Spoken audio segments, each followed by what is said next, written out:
Did Cybershell win the Sonic Heroes debate versus LS Mark by making a stronger case that Sonic Adventure 2 is in fact the better game? Yes, but ultimately Heroes is better, in my opinion. So it mostly came down to LS Mark's underwhelming showing on the debate stage. So in part 1 of this video, we're going to touch upon the ways that LS Mark could have won the debate, but didn't. And in part 2 of this video, we will look specifically at how LS Mark did lose the debate. And finally, in part 3 of this video, I will be delivering Left Stick Mark his sentencing, which will specify what Mark needs to do in order to atone for this situation. Because Sonic Heroes is great, but it has a bad reputation, which needs all the support it can get. So, let's dive into part 1 of this video, guys, how LS Mark could have won this debate in support of Sonic the Hedgehog Heroes. So if anyone has not already seen this, you're totally missing out. We will be reviewing a time capsule epic event in the Sonic community back in 2021. The Cybershell and LS Mark debate, where Cybershell championed the cause of Sonic Adventure 2, and Mark defending the honor of Sonic Heroes, or trying to anyway. So I'm going to tell you full stop right off the bat. As a content symposium about Sonic on YouTube, this one-off debate was absolutely legendary. To use a something awful terminology, this was straight up pure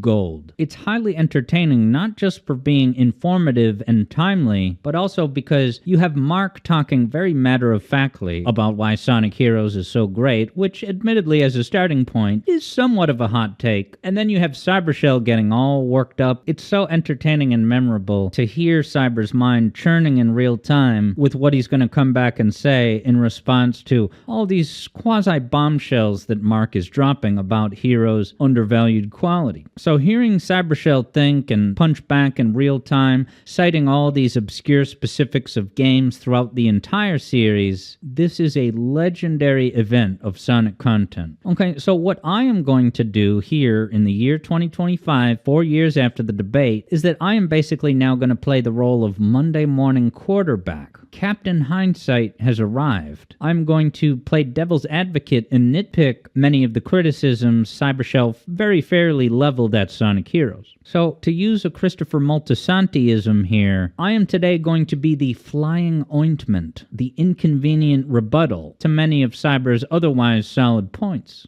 And so what you're going to hear now is a snippet from Cybershell's opening statements where he will begin by establishing Sonic Adventure 2's superiority on the basis of it being more revered and highly regarded by the community. Take it away, Lore Master. Sonic Adventure 2. What a concept. Honestly, I think it goes without saying that it's one of the most widely revered and loved Sonic games ever made. When I meet people, I'm an old school Sonic fan, okay? I got into it with the Genesis games. Those are like my classics. When I meet younger people, you know how often I hear that they got into the series from playing Sonic Adventure 2? It's just an absolute classic. It really was, in a lot of ways, the pinnacle of this series, the pinnacle of Sega before they had to throw in the towel and start, only making games for Nintendo and their competitors. So I really do feel like when you look at the series as a whole, the impact it's had, the creation of Shadow the Hedgehog, it's so much of Sonic, like the current fandom and, even returning fans, it's just like older fans. There's a lot of reverence for the adventure games, I have to say. This was still when people weren't as hard on 3D Sonic back in the day. And I gotta say, I really just don't feel like Sonic Heroes lived up to the high bar set by Sonic Adventure 2. I feel like it just isn't, it doesn't have the same level of cultural relevance. It doesn't have the same level of reverence from fans. And ultimately, as I will get into in exhaustive detail, it's just not as good of a game, unfortunately. I'm sorry. I wish it was. Well, the fact that you're saying sorry should clue you into the fact that there's something not quite right with this, to use a Melfiism there. Now, one of the things that Cybershell highlighted in this opening statement is that among fans at large in the Sonic community, there's much more widespread reverence for Sonic Adventure 2. And while that may be true, that in itself is definitely not a smoking gun indicator that it's just flat out better. And to make that point, I will ask you, could Disney interest you in Aladdin 2019, which got a Rotten Tomatoes audience score of 94, but a critic score of 57. Does that widespread reverence that 94% of the audience approves? Is there an underlying explanation for that disconnect? Similarly, if we are starting with the Sonic community's reverence quotient for a game like Sonic Heroes, could Sonic Heroes be the converse flip side of that, where although the audience score is low, the critic score is much higher? You take a movie like The Last Jedi, the second of the Star Wars sequel trilogy movies. That was heavily hated by the core Star Wars fan base upon its release, with a 41%, but the critics gave it a 91%. So what is exactly happening here?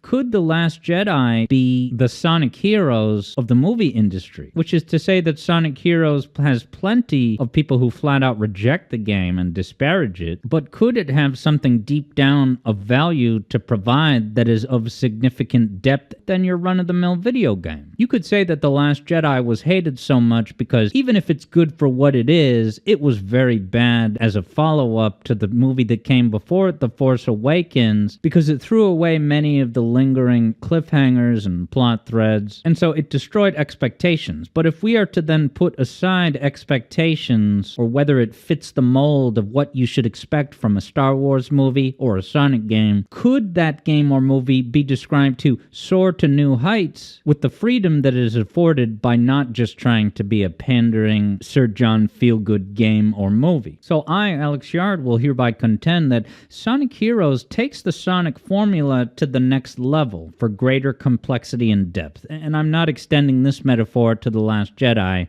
but I'm going to say that I consider Sonic Heroes as a Sonic 3D game to be the perfect and direct analog of Sonic CD. Now, my personal favorite Sonic game is Sonic 3 and Knuckles, but that aside, if I am to try my best to just put my objective hat on, if I'm being honest to my conscience, I would have to give Sonic CD the nod, as the greatest classic Sonic game of the bunch. Which I know that just sounds like heresy to a lot of people listening out there right now, right off the bat.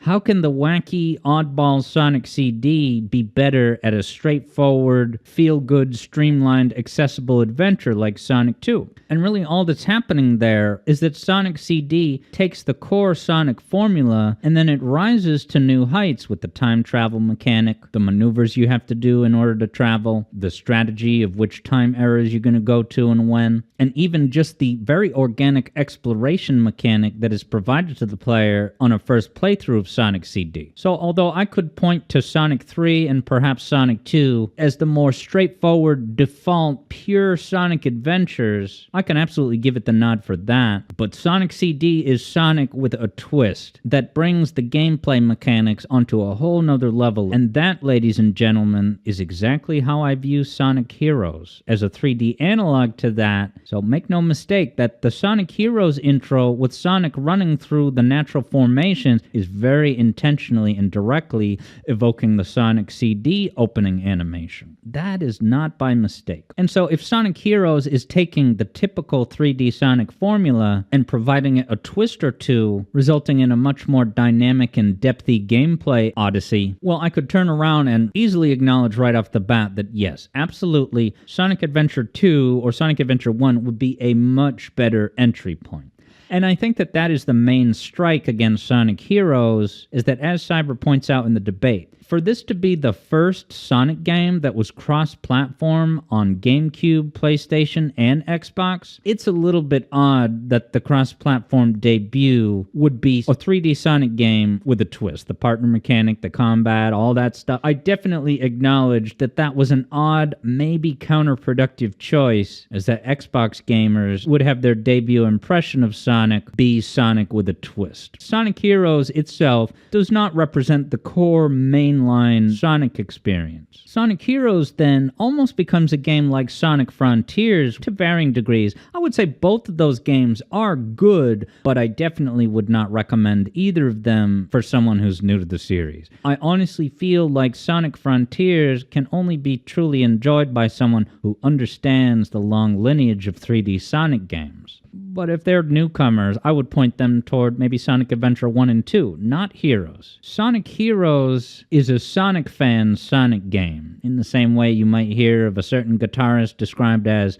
a guitarist's guitarist, a musician's band. And so one of the things that you're going to hear Cyber comment on right now involves the controls, and the at first seemingly baffling manner in which Sonic controls in Sonic Heroes. What you're now going to hear Cybershell say is an impression that many first-time players of the game are naturally going to have that reaction to it, and it has to do with the way that Sonic's stats are coded in the game. So let's hear Cybershell himself. There isn't even a debate about it. Sonic Heroes is non-stop high-speed action gameplay and platforming. Because there's shitty, slippery controls. There's no slippery controls. Oh, yes, there are. No. The levels are completely built around how Sonic controls. What the hell does that even mean? The levels are built around how they control in SA2 as well. I mean, here's the thing. That's what I'm talking about. I am going on record. This is a fact that you can look up because I didn't bring it with me. But if you look at the engine, it is using a modified adventure engine, and it has double the acceleration, double the max speed, but it has not fucked with any of the other variables. That's why it just feels so shitty. This is really one of those things that's going to come down to, like, you know, what flavor of ice cream do you like? Because I truly believe the controls in Heroes are slippery. They are not tight and concise and precise the way that you can control Sonic in SA1 and SA2. I really feel he has a great level of control in those games. He always goes exactly where I want him to go. Never fucking boosting off of edges with my stupid Rocket Excel, which is a fucking situational move that doesn't even come out all the time when you want it to. Situational moves. So the thought process that Cybershell outlined here is the sort of framework that leads people to crash up against a wall of expectations, because after Sonic Adventure 1 and 2, now Sonic Heroes comes out, and you're sitting down to play the game for the first time and think,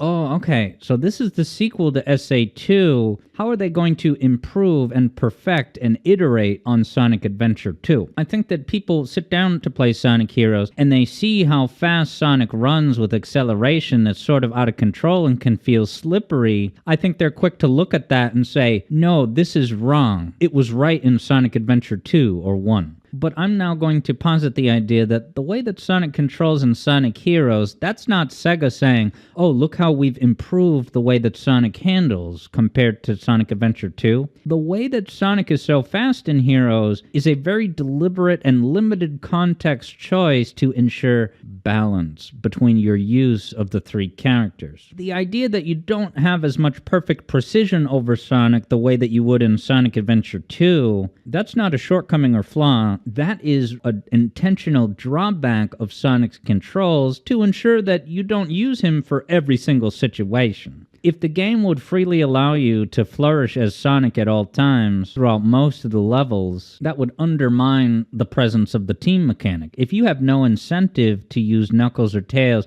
except when it's like absolutely literally required to progress, well, now the team mechanic is going to seem kind of artificial and tacked on. As you're going to see subsequently in this video you're listening to right now, we're going to touch upon a few what I would say are rather genius ways that balance and equal use of implementation of the three characters is incentivized. And the speed of Sonic is one of those things. Now, I always geek out with excitement when I get to talk about the synergy that you can have between the three characters, because you can switch from Sonic to someone else, and if you're flying through as Sonic with super fast speed, at that moment you switch to Knuckles, your momentum will carry over. And so for a few moments there, you switch to Knuckles coming out of Sonic super speed, and now Knuckles can run for a moment and even punch with that increased speed and momentum generated by Sonic. And you can do the same thing with Tails. Switch to Tails after a long stretch of Sonic speed, and now Tails' own jumping mechanisms can jump farther. The sky is the limit when you chain these things together. I so love building up a ton of speed with Sonic,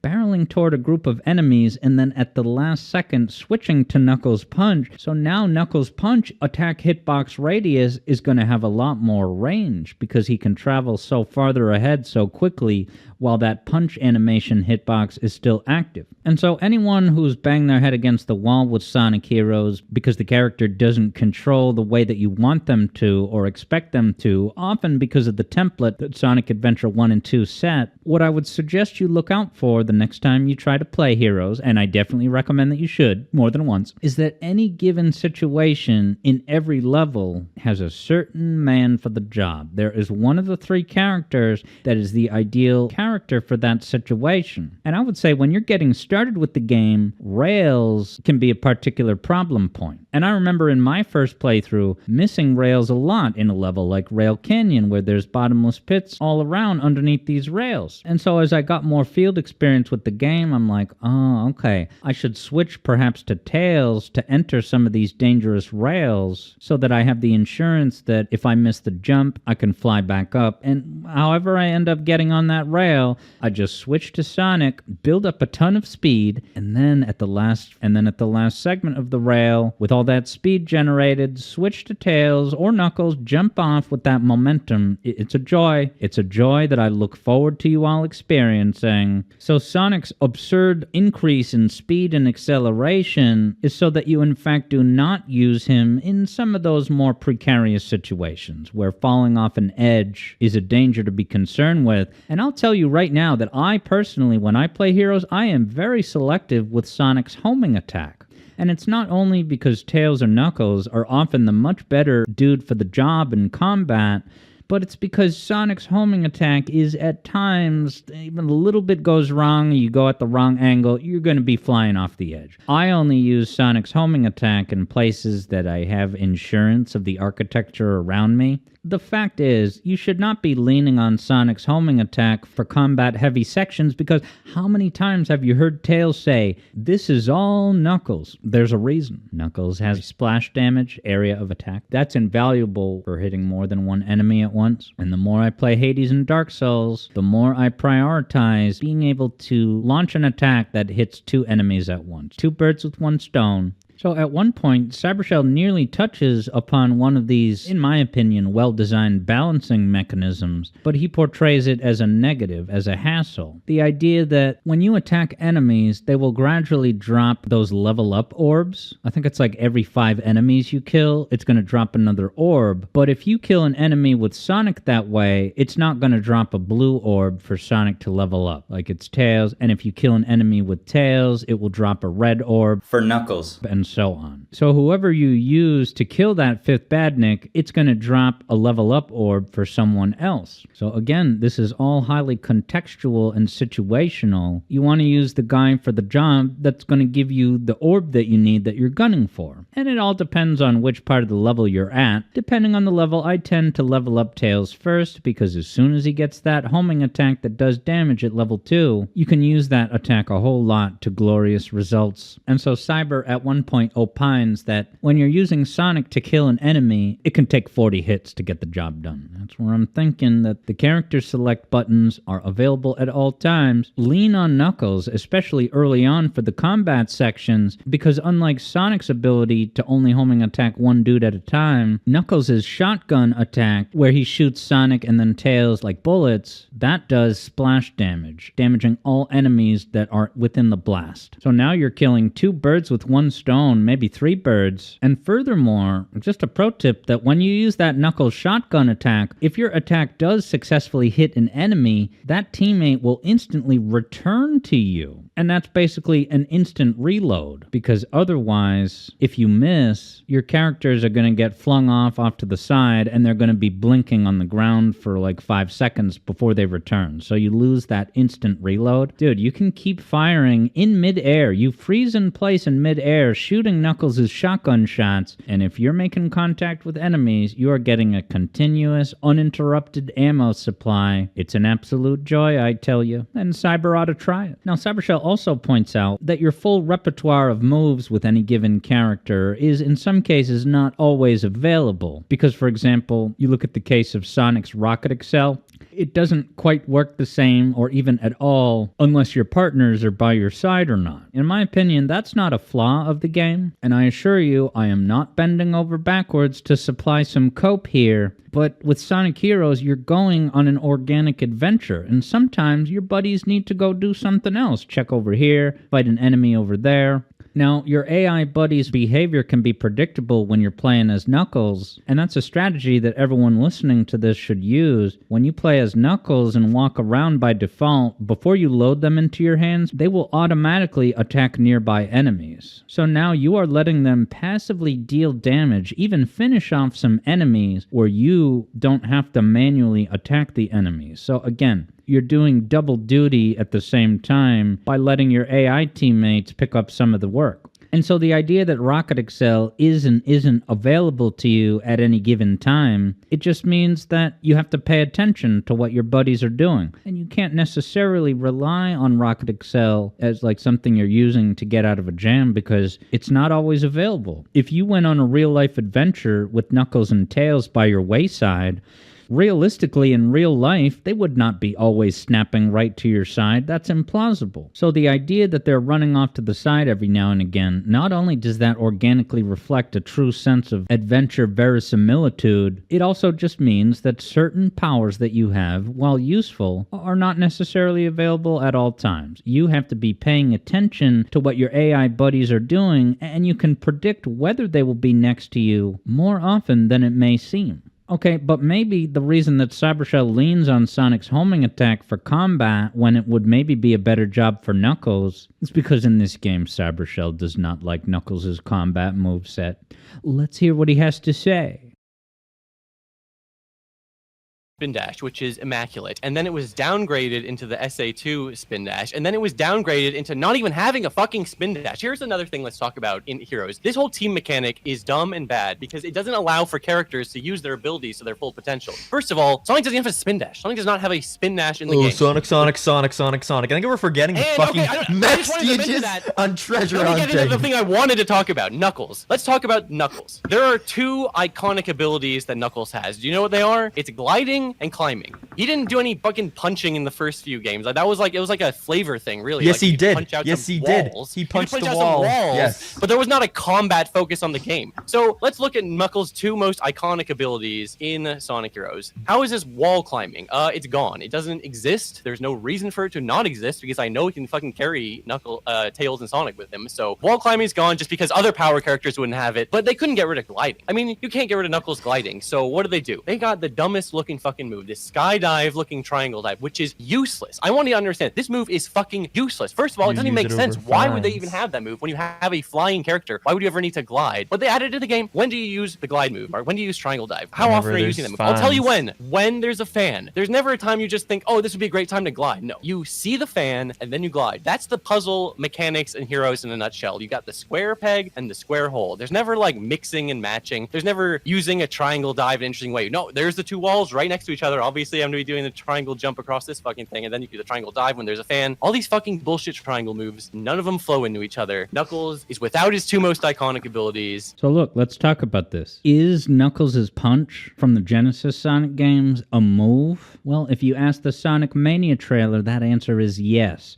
And I don't care if the text is smaller. It's a canonical move. It made it into the Mania reveal trailer. That says something. It's an iconic Knuckles thing. And finally, we have a reasonable context and scenario where Knuckles can punch like a madman. The first impression we ever get of Knuckles is him punching Sonic in the face. Knuckles is all about punching, and Heroes really allows him to stretch his echidna wings and punch just about everything. The triangle dive's quasi-equivalent of the glide move that Knuckles has in the classic games. You would be surprised, Cybershell, how much that glide move can actually help in a pinch, because sometimes when you're doing aerial acrobatics with Knuckles, trying to get him into position, to get into a groove shooting the shotgun shots, there are times where situations can play out, especially with moving platforms, that you're in a midair situation with Knuckles that gliding move can work as kind of a panic maneuver to glide back to the platform. Because you have a slower rate of descent, believe me that Knuckles glide that Knuckles has gotten me out of more jams than one. And although Cyber points out that it's like, okay, here's this very contrived situation where there's a fan blowing air up, there's only one thing you gotta do to advance, using Knuckles' glide ability to ride the air current up. But I honestly believe that when you consider the entire game at large, there are some fan sequences where it's not just that you're riding a fan up and waiting to get to the top in an artificial way. You are moving from fan to fan, adjusting your trajectory, and trying to maneuver yourself to the ideal spot to land on the upcoming platform for optimal combat. Cybershell is similarly displeased at the moveset addition for Sonic, the Cyclone Whirlwind attack. Take it away, Lore Master. In Heroes, you have a lot of boring egg pawns. This is the game where egg pawns became the generic bad guy. Whereas in SA2, you've got Robotnik's enemies. You almost made me spit my fucking water out of my mouth. Chaos. You've got variety. In this, you've got egg pawn. You've got egg pawn with the lance. You just ran into a little fucking shield. You've got the turtle. Hey guys, remember the turtle from Sonic Heroes where you have to stop dead in your fucking tracks to do the tornado jumps? So I can see how Cyber got there. I can see how any gamer would get to that turtle and just feel like they were going through the motions doing that cyclone attack, waiting for the turtle to land on the ground so you can actually kill it. However, could this moderately baffling, boring design choice of unfulfilling gameplay on the surface at first glance actually have an underlying justification that contributes to a balanced, dynamic, rewarding, challenging gameplay equation? And the answer is yes. So to pull back the curtain on the justification for that Cyclone Turtle situation, you think of a level like Casino Park. There are moments where a spring bumper sends you up into the air and you come landing on a platform where there's a door with badniks including a turtle in front of it. And that door also has levers you have to pull out in order to open the door. And so any given situation like that, which the enemy placement may vary depending on which team you're using at that time, you have to look at the unique arrangement of badniks lined up in front of a door and make these in-the-moment strategic calculations to say, what would be the quickest, most optimized way to do this? I can open with the cyclone attack, and instead of waiting around for the turtle to launch up in the air and come back down to be able to kill, use that time, instead of waiting, to go grab one of the switches. But make sure you hurry up and grab one or two switches, but don't take too long, because then you're going to miss the opportunity and the turtle's going to flip back over. So it's fair to say that it's boring to just do the cyclone and wait for it to hit the ground, but as you play Sonic Heroes more and more, you organically discover these more optimized strategies, and that's where the true value, the true underrated, under-celebrated value of the four teams' different levels enemy placement, and that I geek out with excitement when I say this, that what it means is that every time you play with this or that team, you are not just going through the motions, repeating the same predictable, reliable alignment of badniks in front of a door. You play with a different team, you get to that same spot in the level outside of that door, but the enemies will be arranged differently, and even the switches on the wall. And what I love about that so very much, and what keeps me coming back to the game, is what draws me to a lot of Sonic games that I champion and celebrate, is that it puts me on an organic adventure where I am reacting dynamically with split-second calculations based on the scenarios that I am speeding through. And because in my quest for getting A ranks I switch between lots of different teams, I can never rely on muscle memory. And it's that same philosophy that keeps me coming back to all the Sonic games. I don't practice a single level over and over in order to sort of memorize and grow habituated to it. I play lots of different Sonic games on the Master System, on the Game Boy Advance, so that instead of just relying on the safety of predictable enemy placements, I'm jumping from game to game, and so I am always engaged. I am always actively processing new situations that I'm zooming through in service of getting that A rank. And so I'm going to connect that aspect of dynamically evolving gameplay scenarios that eliminate stale predictability to the leveling up system. Now, Cyber vehemently objects to the leveling up system, in part because if you die, you're going to lose all your levels up. Everyone's back to level 0 with the weakest attacks, and you're now stranded in the middle of a level without that Tails homing attack dealing damage like you were relying on up to that point. Now, what's the dynamic dynamic, engaging value of that? Well, it means that your moves aren't always the same, so the way that you attack a situation and approach a combat scenario is going to depend on what your current levels are. And what ends up resulting in that is that the way you approach a combat situation of a given type of enemy is going to dynamically change depending on how far into the level you are. And it doesn't take that long to get Tails to level 2 if that's what you're gunning for. But again, it's putting you at the driver's wheel and giving you an equation that evolves and changes in ways that you have to actually pay attention to your surroundings, where your characters are, and what levels they're at present. And what this comes down to is that you're having overall less repetitive combat. Now, does it suck to die in the middle of a level and have all of your levels just wiped out back to 0? Yeah, that sucks, but it also sucks when you're playing Nights into Dreams and you just run out of time trying to get back to the altar to finish the level. If you miss that time limit in Nights into Dreams by even a half a second, you fail. All of your collections are wiped out. You're doomed. And so Sonic Heroes, if you die, you lose your levels. That's something that you should take great care not to do. Now, I'm not going to pretend like if you buy Sonic Heroes and play it for the first time, you're going to be dying a lot. There's no question about that. Sonic Heroes is not a game that reveals itself to you immediately, and unfortunately, that pivotal first playthrough, I will be the first to admit, is definitely going to be riddled with lots of disappointing deaths, slipping off the edges.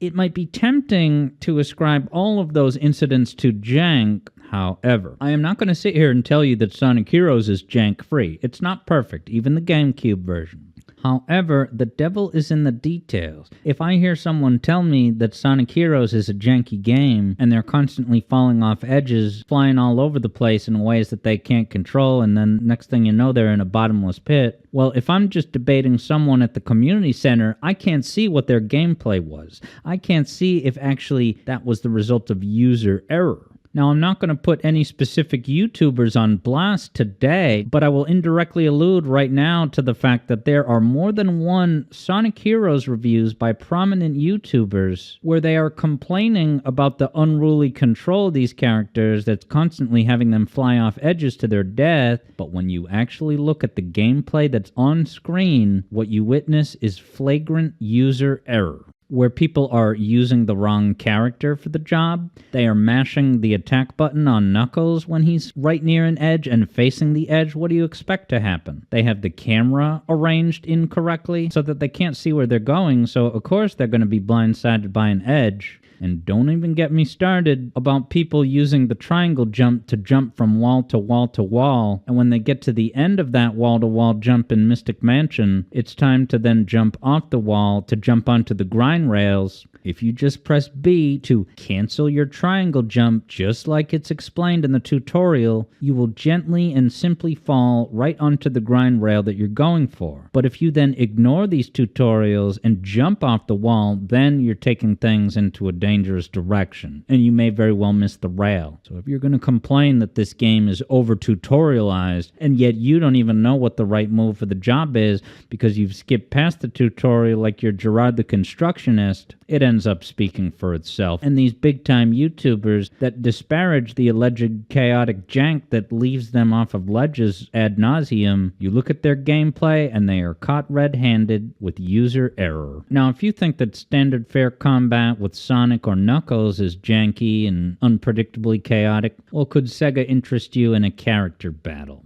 Cybershell is not a fan because it's just wild and wacky and non-substantive, and half the time that you win, you don't even know what you did to win. You just up and win all of a sudden. The victory animation just triggers at a point you didn't expect. And while I would say that they're really nothing special at all, if you're not a fan of the character battles in Heroes, well, the culprit for the presence of these character battles would of course be Sonic Adventure 2. Sonic Adventure 1 and 2 had character battles, so when it got to Sonic Heroes, it's like, alright, I guess we have to do these. It's a natural fit. They're in Heroes out of an apparent obligation to Sonic Adventure 2's precedent, and the cutscenes that set up those ridiculous fights are in themselves enough to justify the entire premise. Now, if anyone in the year 2025 is reluctant to sit down and play more Sonic Heroes, in part because of those annoying character battles, you ready for another Alex Yard super pro tip? This is not a reflection of incredible design or anything, but the most sure bet way for a hassle-free quick completion of those character battles. Just spam Sonic's Cyclone attack.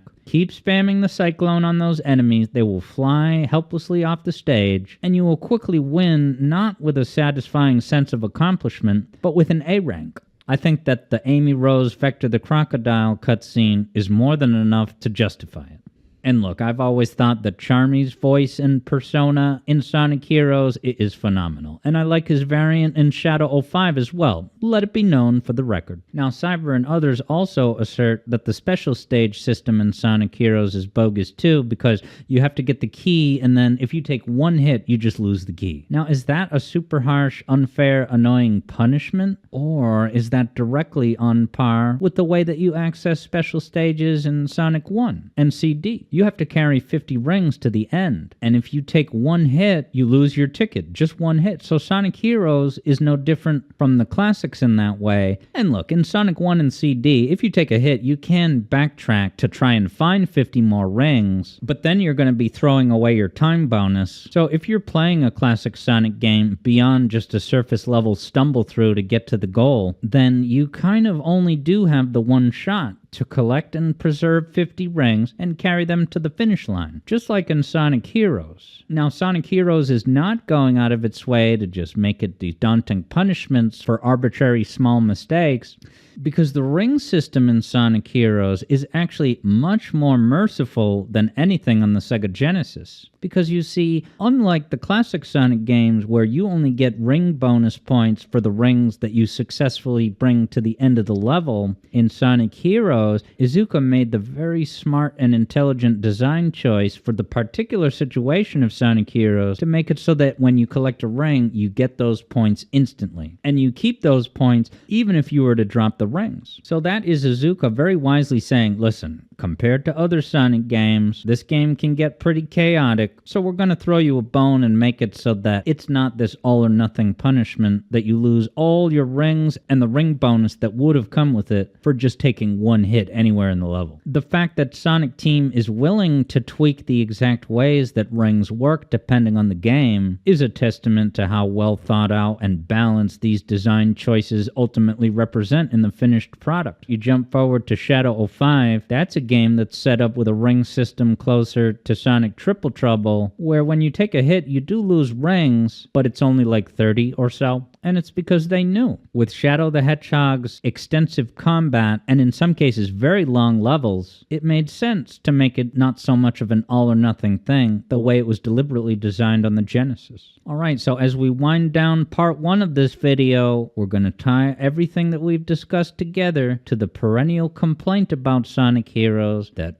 in order to get the final story, Sega makes you have to play through the game 4 times. Why would I want to play it more than once? Says this or that Sonic fan, including Cybershell. Well, here's the grand revelation. Playing the game as Team Sonic followed by Team Rose, Team Dark and them, that will absolutely feel redundant and tedious if you are simply playing the game only engaging with the mechanics of trying to get to the end of the level without losing all your lives. All you're trying to do is get to that goal ring, enjoy the cutscenes, the sights and sounds. If that's all you're here for, that is only a limited slice of what the game offers. And if you limit yourself to that surface level run through, then yeah, playing as Team Dark is just going to seem like a chore. Why would I want to now play longer versions of these levels if I'm just doing all the same stuff? But anyone who's ever gone for A ranks in this game can tell you that when you play as Team Sonic compared to Team Dark, well, now all of those tweaks to the level design and enemy and object placement are going to have a much more substantive impact on your gameplay experience, your spur-of-the-moment strategic calculations, all of which are invisible and irrelevant if you're not concerning yourself with getting an A rank. You're just running through to get to the goal. And it's like I was saying before, that using the Cyclone move on those turtles is going to seem boring and pointless, just going through the motions. But now when you come through as Team Rose, and those turtles are not in the same spot relative to the switches you got to pull,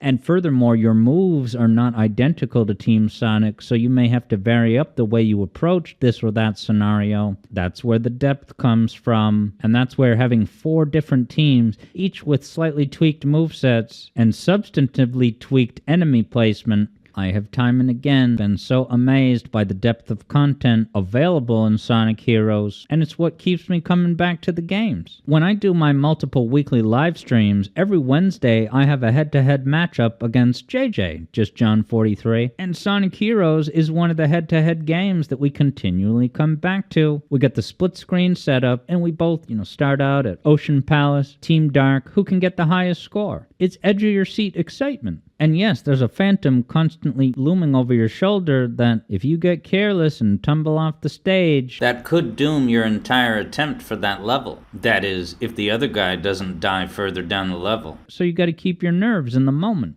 So Cybershell at one point framed it as, okay, name one other Sonic game that requires you to beat the game on easy, normal, and hard. And so that's the way I want to kind of tie this in, is that it's not just a difficulty difference, that Team Dark's A ranks or even just basic gameplay is harder to pull off than Team Rose's. And I can say that even though Team Rose's basic gameplay is certainly easy, it's not easy in the challenge mode. Team Rose's alternate mission, because there's 2 missions for each team, with Team Rose, the mission is to get 200 rings, and as soon as you collect that 200th ring, you complete the level. So it's a time-based ranking challenge. And it is very much not easy at all, and that leads to some excellent head-to-head matchups with me and JJ on Wednesday streams. That mode almost starts to become harder than some of the other teams because it's high stakes. If you take a hit, you're going to lose all those rings all at once, and that's going to have a much bigger impact on your rank since it's centered around rings. Do you know why Cybershell was unable to factor that into his debate performance on that epic 2021 debate versus A.I.R? It's because Cybershell didn't even know about the entire challenge section of the menu. So listen now in real time for the momentous historical Sonic event where Cybershell live on the air learned about the existence of the challenge missions area of the menu in Sonic the Hedgehog Heroes. Like in SA2, you want to play a level again. That's cool. Just go to the nice map screen where you can pick any stage you want. You can even see where it is on the map. In Sonic Heroes, the level select isn't even fully functional. You can only select the Act 1 of certain stages. It's so weird. Like, why can't I just start playing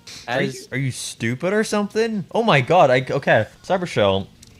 In Sonic Heroes, there's an option to go, it's marked under Challenge, which I agree is probably just a fucking shitty Japanese translation, but it's called Challenge. You go in there and you can pick any level you want. You can pick any level you want, Act 1, Act 2, or the boss, and you can also pick a little bonus mission if you want to play more of the game. Yeah, right. I mean, SA2 has bonus missions too. That's not the point I was making. The point I was making is that you said you tried to make the point that you couldn't start Act 2, but you can. What? You get the emeralds there too, right? Yeah, you can get the emeralds, yeah, wherever you want. And you can get the emeralds in any order. It's not like you have to get them all as Team Sonic. You can get like 2 as Team Sonic, 3 as Team Rose. Like you can mix and match. So Mark could have used this revelatory moment to drive home the point about the wealth of depth that's available in Sonic Heroes, but instead, and this is going to be a perfect segue into part 2 of this video, Mark's rather unfortunate way of solving the problem is to say, oh, just play as Team Rose first. In other words, start with easy mode. Well, what's the problem with that? Who in their right mind would buy a Sonic game, play as the easy breezy team first, so now your first impression of the game and your initial playthrough is going to have A, the alternate cutscenes and story beats for Team Rose, and B, the easiest level design layouts? That would sort of steal a lot of the thunder from the eventual Sonic playthrough that you would logically do next second after Team Rose. So I do not recommend newcomers to Sonic Heroes to start with Team Rose. I think you should just start with Sonic. However, Iizuka himself said that part of the philosophy behind making the 4 teams available for different players is that some people might just vibe overall more with the Team Rose experience or the Team Dark equation. And so Iizuka basically said that, it depends on the person, but it allows you to pick and enjoy the gameplay style and experience that you prefer. Now, of course, that's undercut by the idea that you have to play as all 4 teams in order to unlock the final story. But you had to do a fishing playthrough in SA1 to get the true ending. But if you start playing for A ranks and aspire to ask yourself the questions, what can I do to better increase my time efficiency with these turtles? How can I more effectively get this quick combo, killing two birds with one stone with Knuckles' area of attack. That's where the entire game opens up, to the extent that when you get to that fourth playthrough, you're like, oh, there's not a fifth? Oh, it stinks that I got to the end, but wow, 4 different ways of experiencing this game with different movesets and level dynamics. It's pretty unbelievable that Iizuka was able to make this game with a semi-small team and staying up all night over and over again, barely sleeping or seeing their families, in order to cram all this content into the game. And when I look at some of the ostensible shortcomings of the content Heroes offers, like in the realm of bosses or story, all I see is a game that is highly and singularly focused on the gameplay, the Sonic action momentum gameplay. I look at the incredible gameplay offered in Heroes, and I'm thinking to myself, yeah, knowing that they were so short-staffed when they made Heroes, I'm glad that they put less of an emphasis on story and even bosses. Let them not stretch themselves too thin, let them instead pour themselves into the very ambitious and admirable undertaking of the 3-character gameplay, seamlessly switching between characters at any time to chain and connect moves together in dynamic, creative ways. Much like Super Metroid, Sonic Heroes is a game that you will continually deepen deep into dozens and dozens of hours of your gameplay journey. You will arrive at new solutions, new maneuvers. It's a lot like Dark Souls in that way. Yes, and so now we've arrived at part 2 of this video, which is going to be a lot quicker than part 1. We're going to look at the unfortunate missteps that pretty much made Mark's debate chances a lost cause right out of the gate. DOA to an extent. So I want you to now count the amount of times that Mark will spam the name Cybershell in an attempt to interrupt said person.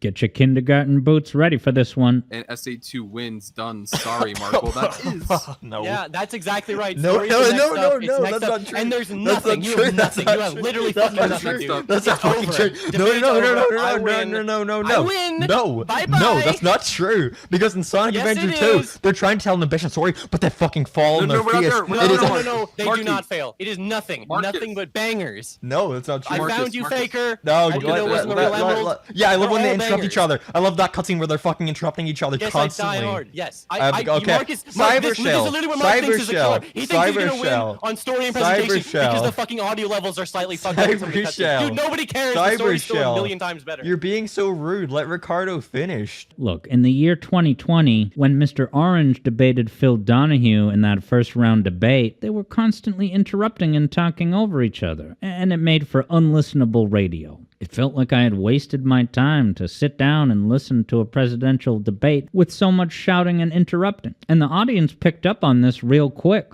Listen to moderator Ricardo Speed Supersonic relay some very salient feedback from the listening crowds. Ultra Picaro with the $5 donation. Thank you so much. Ellis interrupting Cybershell repeatedly to yell, Extremely misrepresent the point he's making, and to say SA2 is shit over and over does not make you clever. Yeah, you're not right. clever, Actually. Mark. Clever boy. That says it all. The people spoke, they expressed their voices in the final straw poll at the end. You can imagine how they ended up voting. So finally, let's now begin where we started, where right out of the gate, Mark's opening statement was replete not with passionate defense of Sonic Heroes, but instead this. Sonic Adventure 2? Revered? Wildly? Are you dumb or something? Are you dumb? Right out of the gate, first 10 seconds, you've seen enough people, haven't you? We're ready for part 3 of this video. Here we are, where I will now be delivering LS Mark his sentencing, which will specify what Mark needs to do in order to atone for this situation.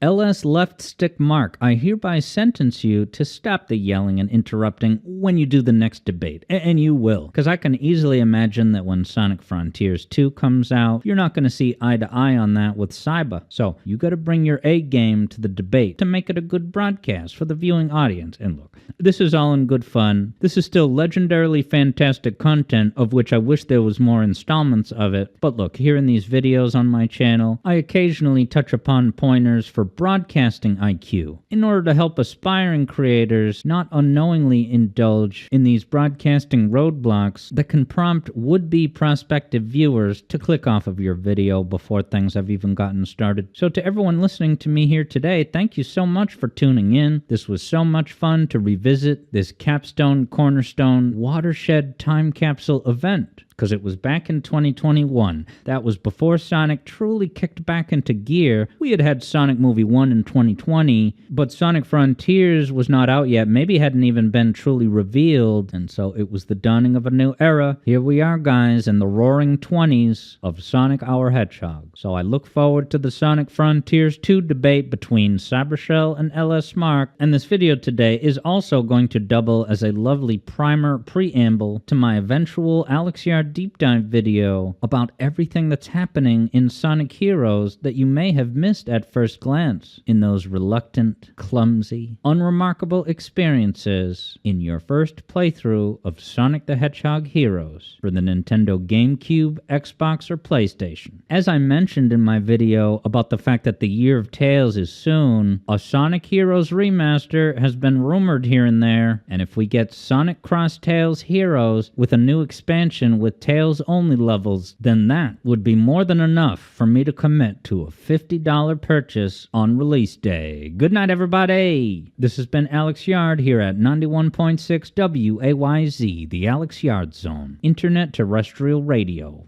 But hey, all told, at least Mark was able to detect that Sonic Heroes is great. He can just next time do a better job of relaying that message to the masses. Mark at least points out that in regard to a direct comparison of soundtracks, they both have a ton of memorable bangers. But part of what tips the scales is that a Sonic Adventure 2 level like Iron Gate's music, Mark challenges Cyber, if it's memorable music, how does Iron Gate go? And Cybershell refuses to sing it because he can't, he doesn't remember it, it's not very memorable. Kinda like how right now, none of you watching this video can by memory mention any quote whatsoever from the movie Avatar by James Cameron. So if Iron Gate's music makes zero impression on you, chew on that. Alright, in all fairness, you could make a case that the bland, not catchy, not grab-onable music of Iron Gate actually makes sense because it's Eggman's first level, and you don't want the player epically connecting with awesome, catchy music to identify with Eggman. Playing as Robotnik is supposed to be a foreign, alien, just wrong thing to do. And so yeah, you could make the case that Robotnik gameplay is perhaps a situation where there's an in-game lore reason that you wouldn't make the music catchy, memorable, whatever.